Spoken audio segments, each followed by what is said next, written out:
नमस्ते दोस्तों, मैं अरुण कुमार वैष्णव स्वागत करता हूं आपका मेवाड़ डिजिटल के इस नए मंच के ऊपर। आज हमारा जो टॉपिक रहने वाला है वो रहने वाला है संज्ञा से संबंधित। संज्ञा से संबंधित हम आज सारी जानकारी हम प्राप्त करेंगे।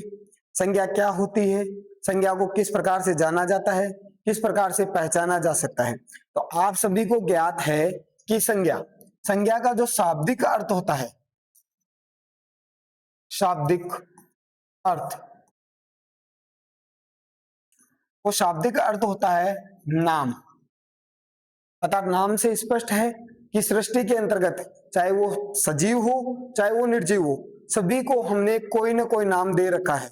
उसकी पहचान के लिए दे रखा है, उसके गुणों के आधार पर दे रखा है ना। तो उन सभी चीजों में संज्ञा होती है। तो ध्यान रखना कि नाम इसका शाब्दिक अर्थ होता है और सभी के अंतर्गत संज्ञा ही मौजूद होती है। इसीलिए सीधी हम परिभाषा पढ़ते हैं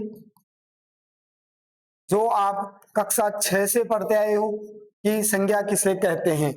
किसी भी व्यक्ति, वस्तु, स्थान, भाव व गुण के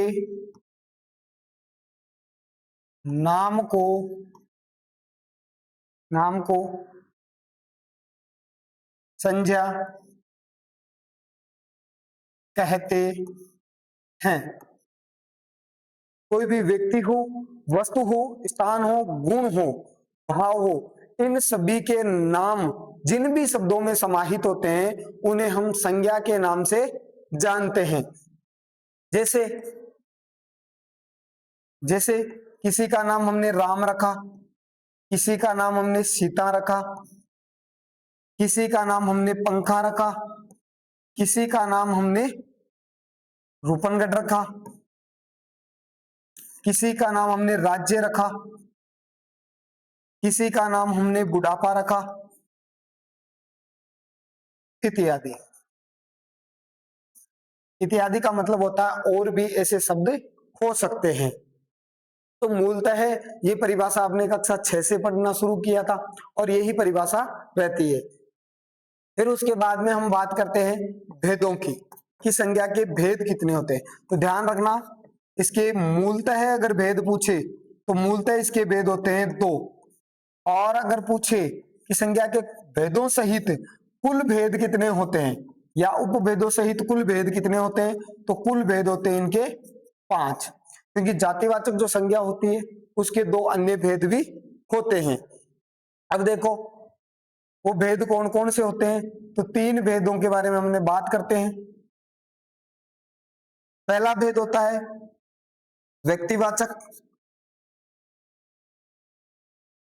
व्यक्तिवाचक संज्ञा, दूसरा होता है जातिवाचक और तीसरा होता है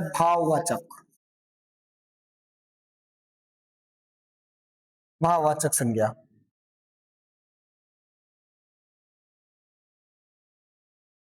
भाववाचक संज्ञा। अब देखो जातिवाचक जो संज्ञा होती है इसके 2 उपभेद माने गए हैं।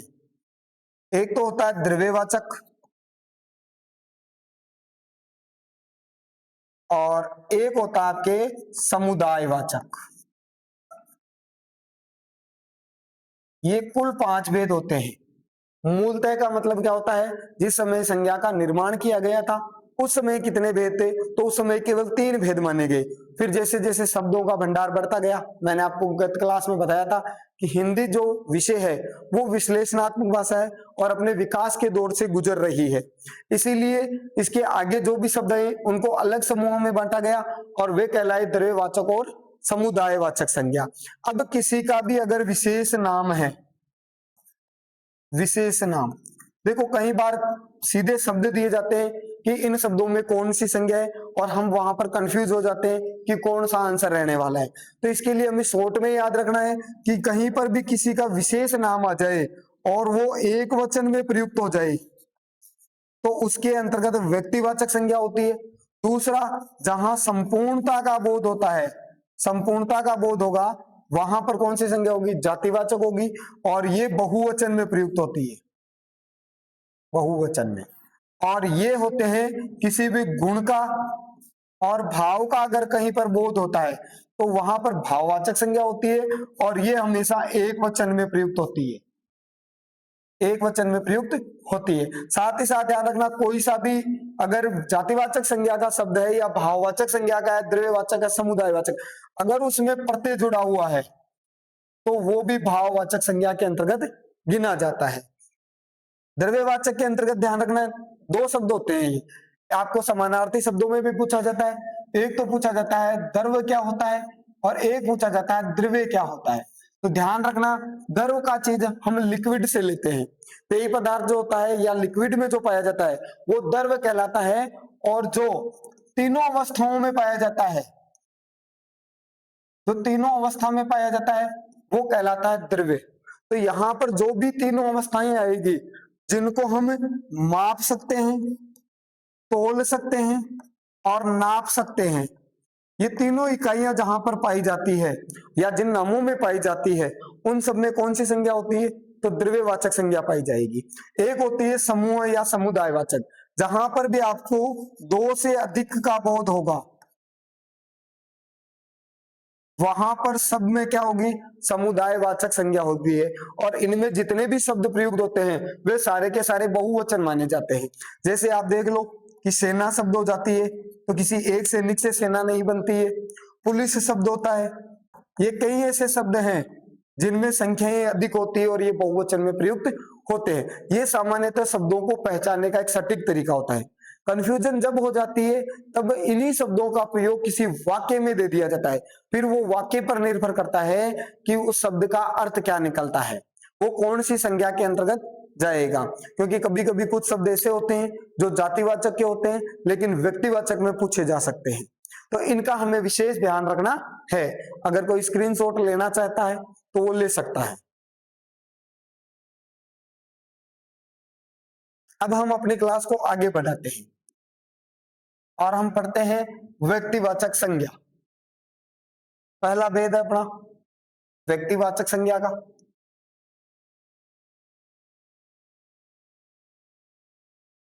व्यक्तिवाचक संज्ञा, देखो अगर आपने संज्ञा की परिभाषा ध्यान से पढ़ ली है तो आपको ज्यादा कंफ्यूजन होने की जरूरत नहीं है, क्योंकि इसमें वही परिभाषा आएगी कि वे शब्द जो किसी किसी व्यक्ति, वस्तु, स्थान के विशेष नाम का बोध कराए उन्हें व्यक्तिवाचक संज्ञा कहते हैं। किसी भी व्यक्ति, वस्तु, स्थान, इनका क्या बोध कराया जाएगा, इस चीज को ध्यान रखना, विशेष नाम का, जो मतलब एक वचन होता है। अब ध्यान रखना दूसरी बात कि व्यक्तिवाचक संज्ञा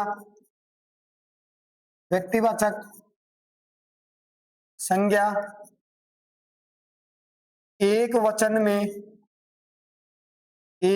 में प्रयुक्त होती है। जितनी भी संज्ञाएं होती है व्यक्तिवाचक की वो आपके एक वचन में ही प्रयुक्त होगी। जैसे हम ध्यान रखते हैं विशेष व्यक्ति का नाम, विशेष वस्तु का नाम,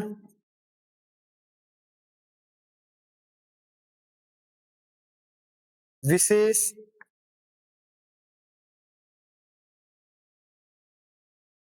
स्थान का नाम। ये तीनों चीजें मैंने परिभाषा से उठाई है, व्यक्ति, वस्तु और स्थान। तो ध्यान रखो, विशेष व्यक्ति कैसे, किसी लड़के का नाम नाम राम हो गया तो वो उसका नाम अपने आप में क्या हो गया, विशेष हो गया। किसी का नाम हो गया सीता,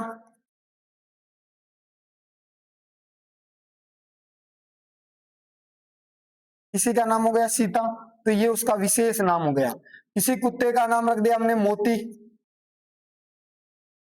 तो ये उसका विशेष नाम हो गया। किसी गाय की प्रजाति हो गई जैसे नील गाय, नागौरी बैल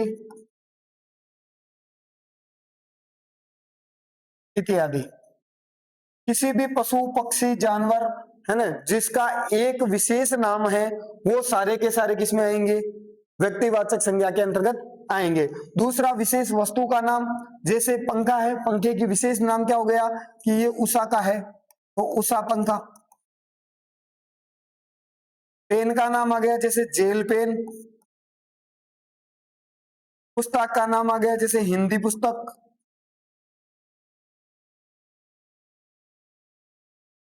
हिंदी पुस्तक है ना। मोबाइल का नाम आ गया जैसे वीवो मोबाइल इत्यादि। क्योंकि सारे शब्द बताए नहीं जा सकते है ना, पढ़ने भी पड़ते हैं, कुछ में तुम्हारा दिमाग लगाना पड़ेगा कि कौन सी संज्ञा हो सकती है। तो इन सब में आप देख लो कि जो भी वस्तु आई है उसका विशेष नाम आ रहा है, तो विशेष नाम आ गया तो व्यक्तिवाचक के अंतर्गत। अब स्थान के नाम को देख लेते हैं, जैसे गांव का नाम लिख लेते हैं सबसे पहले, पनेर, रूपनगढ़, अजमेर, राजस्थान, भारत इत्यादि। ये सारे अपने आप में विशेष हैं, इसीलिए इनमें व्यक्तिवाचक संज्ञा होती है। ये किसी भी गांव का नाम आ सकता है, जैसे पनेर है तो पनेर के स्थान पर अन्य गांव के नाम आ सकते हैं, रूपनगढ़ के स्थान पर आ सकते हैं, अजमेर के जिले के स्थान पर अन्य किसी भी जिले का नाम आ सकता है, राजस्थान के स्थान पर किसी भी राज्य का नाम आ सकता है, भारत के स्थान पर किसी भी देश का नाम आ सकता है। तो इन सब में व्यक्तिवाचक संज्ञा का प्रयोग होता है। अब देखो, इसमें सीधा ज्यादा ध्यान रखने वाली बात नहीं है, बस इतना सा ध्यान रखना है कि विशेष क्या आ रहा है, विशेष नाम आ रहा है। फिर आती है दूसरी, जातिवाचक संज्ञा।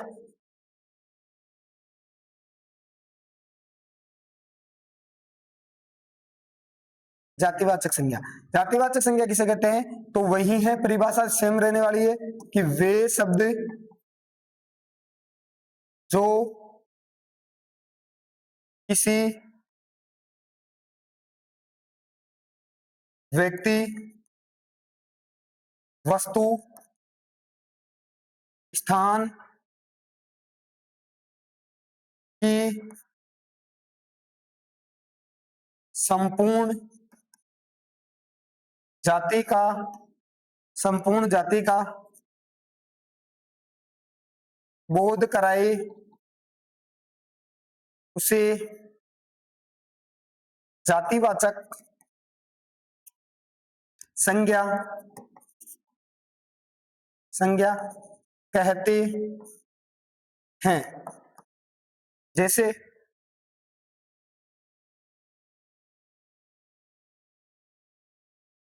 व्यक्ति की संपूर्ण जाति,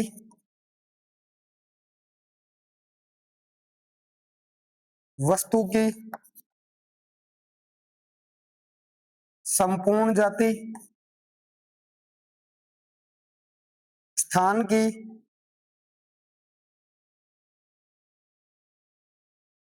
संपूर्ण जाति। जैसे हमने यहां पढ़ा राम, राम किसका प्रतिनिधित्व करता है, लड़कों का, तो लड़का, लड़के में क्या हो जाएगी, जातिवाचक संज्ञा। सीता किसका करती है, लड़की, तो ये लड़की संपूर्ण जाति हो गई। मोती कुत्ता, तो ये प्रतिनिधित्व करता है अपने कुत्तों का, तो कुत्ता, कुत्ता शब्द में कौन सी संज्ञा हो जाएगी, जातिवाचक। यहाँ नील गाय है तो गाय, यहां बैल है तो बैल इत्यादि। ये सारी की सारी जातिवाचक संज्ञा के उदाहरण बनते हैं। वस्तु में यहाँ उषा पंखा आया तो केवल यहाँ पंखा, यहाँ पेन आया तो पेन, यहाँ पुस्तक आई तो पुस्तक,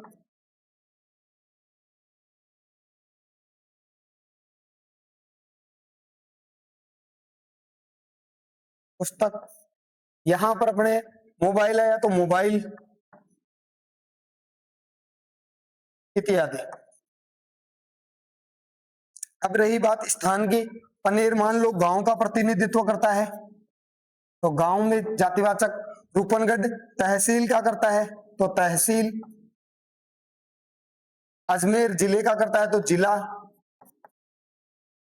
राजस्थान राज्य का करता है तो राज्य, भारत देश का करता है तो देश इत्यादि।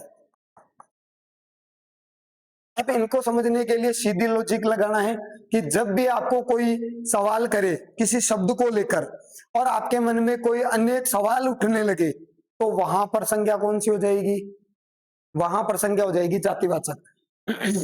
और अगर आपसे सवाल पूछे और आपके मन में कोई जवाब नहीं आता है और सीधा एक ही चीज दिखाई देती है आपके मन और मस्तिष्क में, तो वहां पर होती है व्यक्तिवाचक संज्ञा।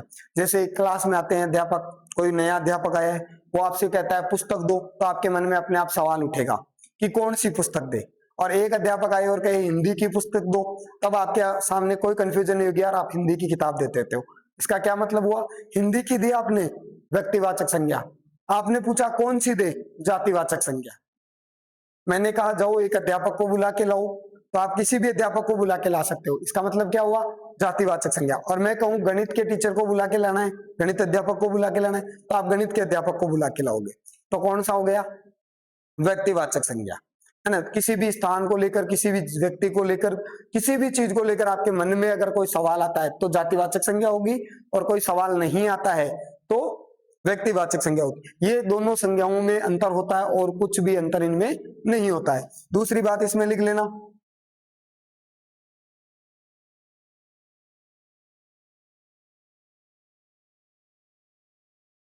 है ना, वे शब्द जो या तो बहुवचन में प्रयुक्त होते हैं या जिनका बहुवचन बना सकते हैं, वहां जातिवाचक संज्ञा होगी। ये आपको ध्यान रखना है कि बहुत सारे ऐसे शब्द होते हैं जो एक वचन में पूछे जाते हैं और पूछे जाती है कौन सी संज्ञा है, अगर उस शब्द का हम बहुवचन रूप बना सकते हैं तो वहां पर जातिवाचक संज्ञा हो जाएगी, है ना। और महत्वपूर्ण चीज, हम ज्यादातर व्यक्तिवाचक संज्ञाओं में परिवर्तन कर सकते हैं, इनको बदला जा सकता है, जबकि जातिवाचक जो संज्ञा होती है इनमें हम अधिकांशतः शब्दों को परिवर्तन नहीं कर सकते। मान लो जैसे उदाहरण के तौर पर किसी का नाम राम है, बड़ा होने के बाद वो अगर अपना नाम चेंज करना चाहता है तो चेंज कर सकता है किसी भी चीज। लेकिन अगर आपको कहूं मैं नदी, पर्वत, ये दो शब्द हैं, क्या इनका नाम चेंज कर सकते हो आप, नहीं कर सकते हो। आने वाली पीढ़ियां इनको इन्हीं के नाम से जानी जाएगी, तो ये जातिवाचक संज्ञा क्या है, इसीलिए इसमें परिवर्तन नहीं किया जा सकता, इनमें किया जा सकता है। जैसे हाल ही में आपको पता है अबुराज नाम कर दिया, है ना, माउंट आबू का नाम अबुराज कर दिया क्षेत्र का, क्यों कर दिया, क्योंकि उसमें जातिवाचक संज्ञा थी। अब देखो इनमें लिखाने की जरूरत नहीं है वो चीजें कि सप्तों के दिनों के अंतर्गत व्यक्तिवाचक संज्ञा होती है, पर्वतों के नाम में जातिवाचक संज्ञा होती है, महीनों के नाम में व्यक्तिवाचक संज्ञा होती है, सॉरी व्यक्तिवाचक होती है ना, किसी के भी नाम में, तो वो छोटी क्लासों में होता है ना। आपको केवल ध्यान रखना है कि किसी का भी नाम दिया जाए उसमें संज्ञा पूछी जाएगी आपसे, तो आप देख लेना, चेंज कर सकते हैं। जैसे मंगलवार है तो विशेष वार का नाम आ गया ना, तो कौन सी हो जाएगी, व्यक्तिवाचक संज्ञा हो जाती है। ये आपके दो संज्ञाएं हैं, आप इसका स्क्रीनशॉट ले लीजिए, ठीक है। अब आगे चलते हैं हम लास्ट में, लास्ट तीसरी आती है अपने भाववाचक संज्ञा।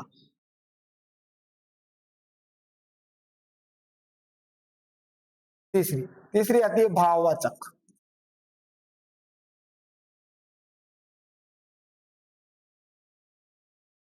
भाववाचक संज्ञा, भाववाचक संज्ञा किसे कहते हैं? तो अब देखो, व्यक्तिवाचक, व्यक्ति, वस्तु और स्थान को ध्यान में नहीं रखना है, अब सीधा ध्यान में रखना है वे शब्द जो किसी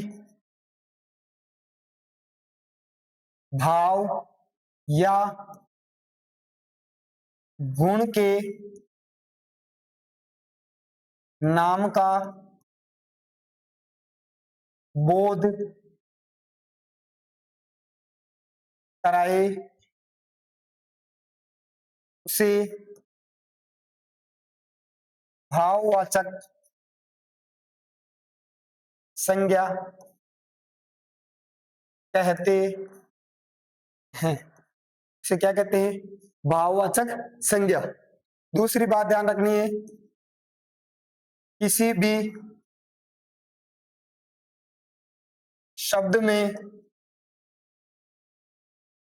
प्रत्यय जोड़कर भाववाचक संज्ञाएं बनाई जा सकती है। किसी भी शब्द में हम भाववाचक संज्ञाएं बना सकते हैं, है ना। भाववाचक संज्ञा में प्रत्यय जोड़ा जाता है ना। प्रत्यय जोड़ भी सकते हैं, नहीं भी जोड़ सकते हैं।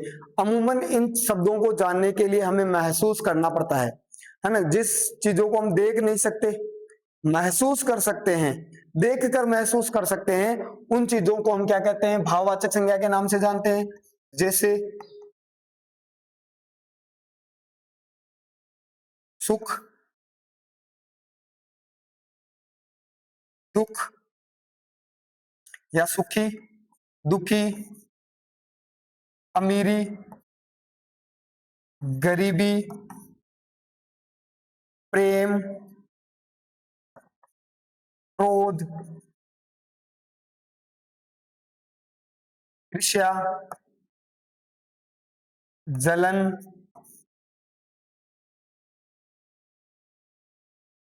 दूरी इत्यादि। ये जो शब्द हैं, इन शब्दों को हम महसूस कर सकते हैं। ये भाववाचक संज्ञा के उदाहरण बनते हैं। अब अपने जो आता है जातिवाचक का भेद पढ़े थे हमने, और उसका एक भेद था द्रव्यवाचक संज्ञा। द्रव्य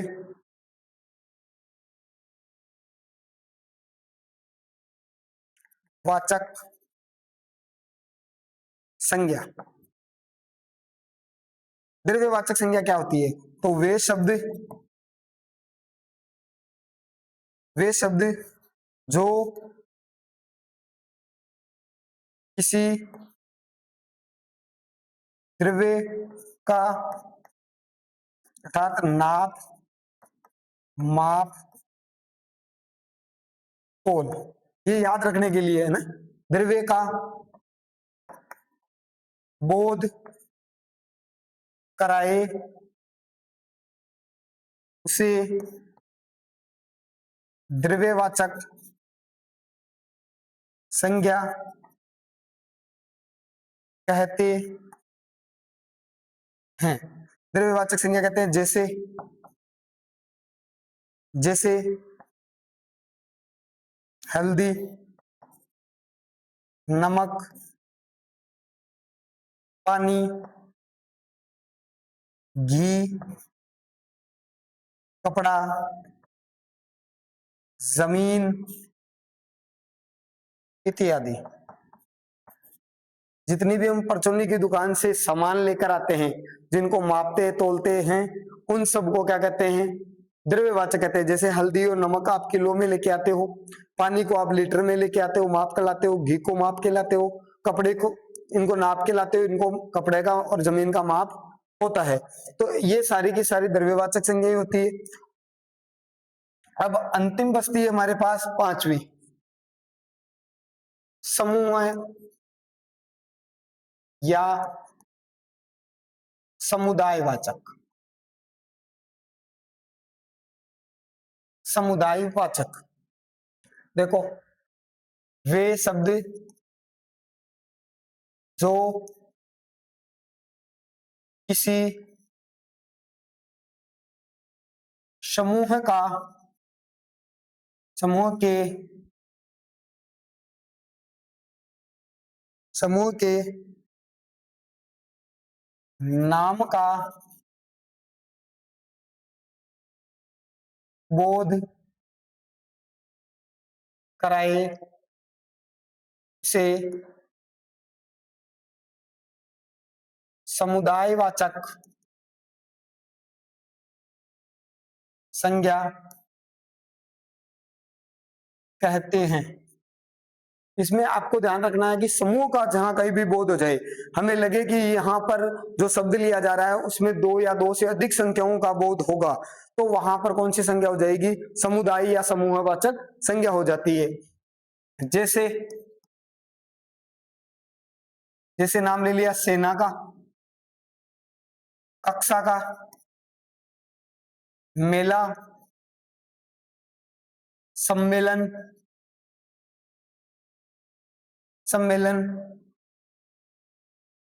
भीड़, वृंद, गण, सभा, मीटिंग इत्यादि। ये सारे के सारे शब्द जो है किसी समूह का बोध कराते हैं, इसलिए यहां पर समूह या समुदायवाचक संज्ञा होती है। अब बात करते हैं, देखो कुछ शब्दों में, वाक्यों में कैसे पूछा जाता है। वाक्यों में संज्ञा का प्रयोग, और ज्यादातर प्रश्न जो पूछा जाता है वो यहां से पूछा जाएगा। कैसे? जैसे देश में रावणों की कमी नहीं है,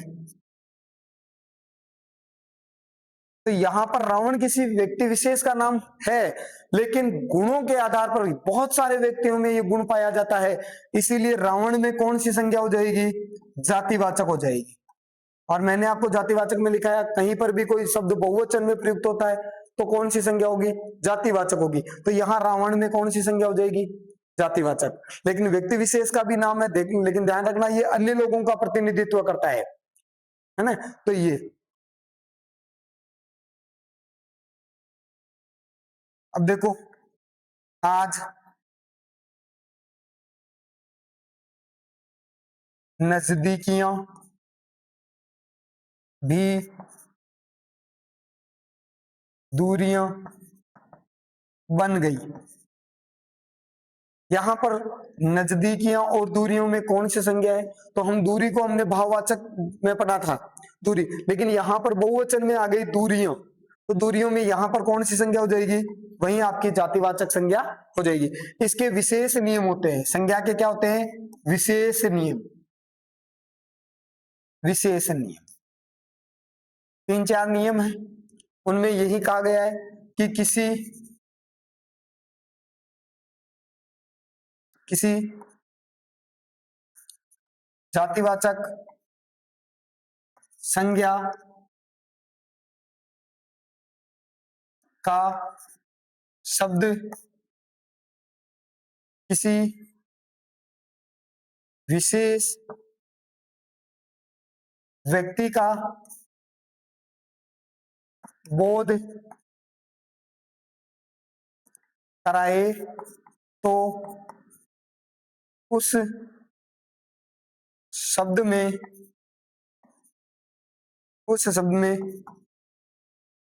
व्यक्तिवाचक संज्ञा होगी। ये विशेष नियम है, ध्यान से पढ़ो कि किसी भी जातिवाचक संज्ञा का शब्द है और वो व्यक्ति विशेष का बोध करा रहा है तो कौन सी हो जाएगी, व्यक्तिवाचक संज्ञा हो जाएगी। कैसे, जैसे वाक्य लिखा हुआ आया, वाक्य लिखा हुआ आया, गांधी जी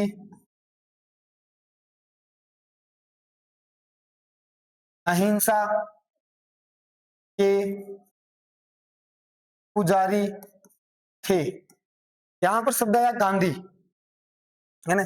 मान लो गांधी,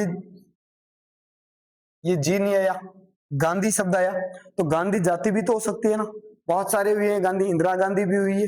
लेकिन यहां जैसे ही हमने पढ़ा तो गांधी जी पढ़ते ही हमारे दिमाग में क्या आया, महात्मा गांधी। तो महात्मा गांधी में कौन सी संज्ञा हो जाएगी इस गांधी शब्द में, व्यक्तिवाचक, व्यक्तिवाचक। जैसे आप गांव में भी देखते हो कई लड़कों के उपनाम निकाल रखे होते हैं, कई लड़कों को चौधरी बोलते हैं, है ना, तो उस व्यक्ति का विशेष नाम का बोध करा दिया। जैसे ही गांव में चौधरी की चर्चा हो गई तो उस व्यक्ति विशेष का जो चित्र है वो आपके दिमाग में आ जाता है। इसका मतलब क्या हो गया कि उसमें कौन सी संज्ञा हो गई, व्यक्तिवाचक। तो ये चीजें हैं, आप उसी चीज को ध्यान में रखते हो तो ये सारी चीजें हो जाएगी, विशेष नियम सारे के सारे उसमें आ जाते हैं। ठीक है, ओके, थैंक यू।